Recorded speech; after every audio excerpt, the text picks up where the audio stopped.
To a new video. তো আমি এসেছি দিদির বাড়িতে জামশেদপুরে। তো আজকে আমাদের সেকেন্ড ডে।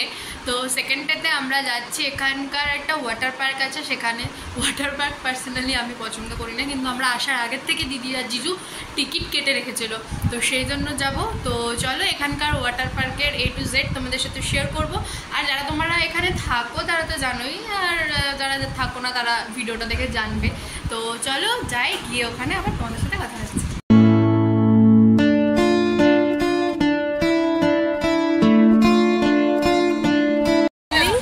ওয়াটার পার্কে তো চলো একবার, ওখানে টিকিট সেকশন আছে, টিকিটগুলো কাটা হবে, তারপরে যাবো। তো চলো টিকিটগুলো কেটে নিই।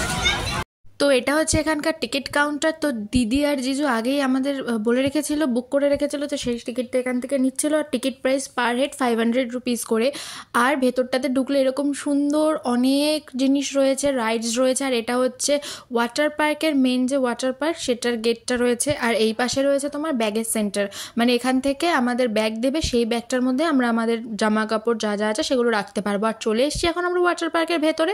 আর এসে ড্রেসও চেঞ্জ করে নিয়েছি, কারণ এখানে তো সিনথেটিক জামা প্যান্ট পরতে হয়। তো এখন আমরা যাব, সবার ফার্স্টে ভাবছি এই রেইন ডান্স যেটা, সেটার মধ্যে। তো সেই জন্য আমি আর রানী দিদি বলটা নিয়ে চলে গেলাম এই রেইন ডান্সের এখানে।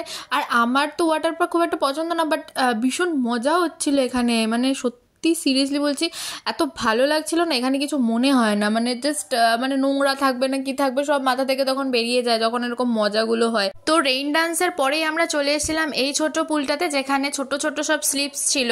এটা বেসিক্যালি মনে হচ্ছিল দেখে যে বাচ্চাদের, কারণ ওই সাইডে আরেকটা পুল আছে যেটা তোমাদের আমি পরে শেয়ার করছি, সেটা হচ্ছে বড় পুল, সেটাও মানে বড় স্লিপ আছে ওখানে, স্লিপগুলো বড় বড়। তো সেটাও হচ্ছে মনে হলো দেখে বড়দের। তো এখানে জলের গভীরতাটাও খুব একটা বেশি না, আমার যা মনে হচ্ছিল এটা কিডসদের জন্যই বোধ হয়।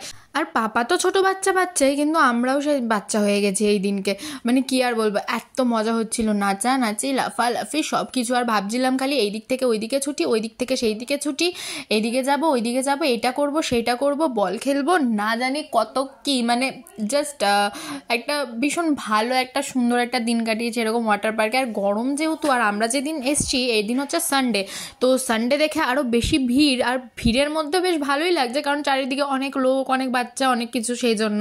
তো সানডে করে গেলে কি হয়, একটু লোকজনটা বেশি পাওয়া যায়। আর এখানে আমার সাথে একটা ঘটনা ঘটে গেছে, আমি তো জাস্ট এখানে নাচানাচিই করছি। এখানে আমি মানে কি বলবো, আমি একটুখানি নিজের এটায় মানে ঠিকঠাক পজিশনে দাঁড়িয়েছি, আর জলটা এসে ধাপাস করে আমাকে ফেলে দিল জাস্ট লোকজনের সামনে, আমার প্রেস্টিজটা পাঞ্চার। আমি বুঝতে পারিনি যে জলটা এতটা মানে ভারী হবে, জলটা এতটা জোরে ধাক্কা দিতে পারবে আমাকে, সেটা আমি বুঝতে পারিনি। তো যাই হোক, তারপরে বজদি আমাকে ট্রেনে তোলার, জলের এতটা স্রোত ছিল না যে ট্রেনে যে মানে আমি যে উঠবো, আমি যেটা উঠতে পারছি না, আমি জাস্ট ভাসমান হয়ে যাচ্ছি বারবার।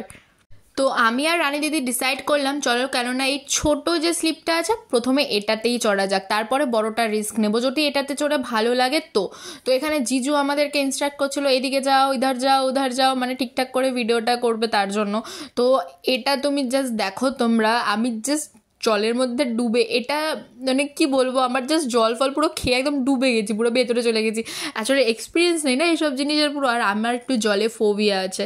তো তারপরে চলে এসেছি এই বড় স্লিপটাতে, যেটা তো মারাত্মক লেভেলের খারাপ। ভাবরে আমি পুরো ডুবে, আমাকে পাশের মেয়েটা তুলেছে টেনে, আমি জাস্ট ডুবে যাচ্ছি, এরকম একটা সিচুয়েশন। মানে ভীষণ ভয়, মানে ভয়ে আমার জাস্ট আত্মা কাঁপছে, মানে এরকম একটা ব্যাপার হয়ে গেছে। আর জলে আমার ফোবিয়া আছে। কেমন কেমন খুব খারাপ, খুব খারাপ।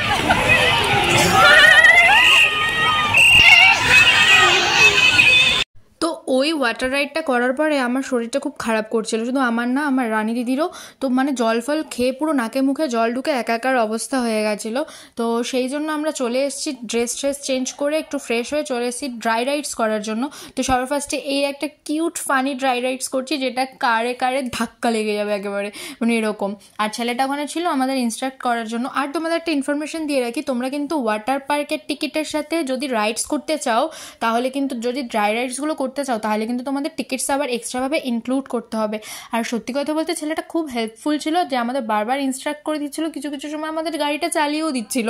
মানে আমরা যেহেতু চালাতে পারছিলাম না, এক জায়গায় দাঁড়িয়ে পড়ছিলাম বা কিছু, যেহেতু এক্সপিরিয়েন্স নেই, তাও আমরা অনেকটাই ভালো চালিয়েছি, খারাপ চালিয়েছি বলবো না।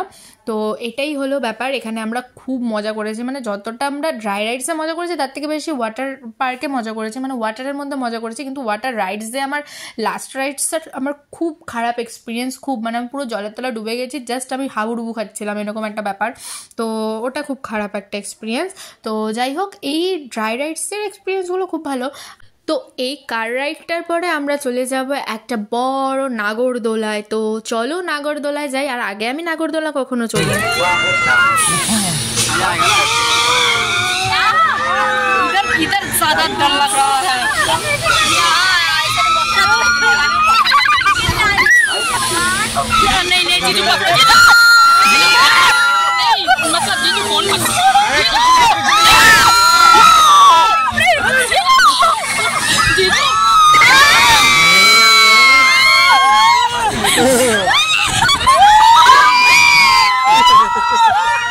নাগরদোলার রাইডটা এত বাজে ছিল যে ওটা নামার পরে আমাদের অবস্থা সবার খুব খারাপ হয়ে গেছিলো। আমরা ভেবেছিলাম বোট রাইড করবো, বাট সেটাও হলো না, আমাদের বাড়ি চলে আসতে হলো। তো ওয়াটার পার্ক থেকে এসে ফ্রেশ হয়ে নিয়েছি, আর তোমরা তো পুরো ভিডিওটা দেখলেই। আর টিকিট প্রাইস কী ছিল, কীরকম কী, সবই তোমাদের সাথে শেয়ার করলাম। তো চলো তাহলে ভিডিওটা এখানে এন্ড করি। এসে ফ্রেশ হয়ে একটু রেস্ট নিয়েছিলাম, তারপরে ভিডিওটা এন্ড করছি। তো চলো, ভিডিওটা কেমন লাগলো অবশ্যই জানাও, ভালো লাগলে একটা লাইক করে চ্যানেলটা সাবস্ক্রাইব করে দিও। এটা সবাই ভালো থেকো, সুস্থ থেকো, দেখা হচ্ছে অন্য কোনো ব্লগে। বাই।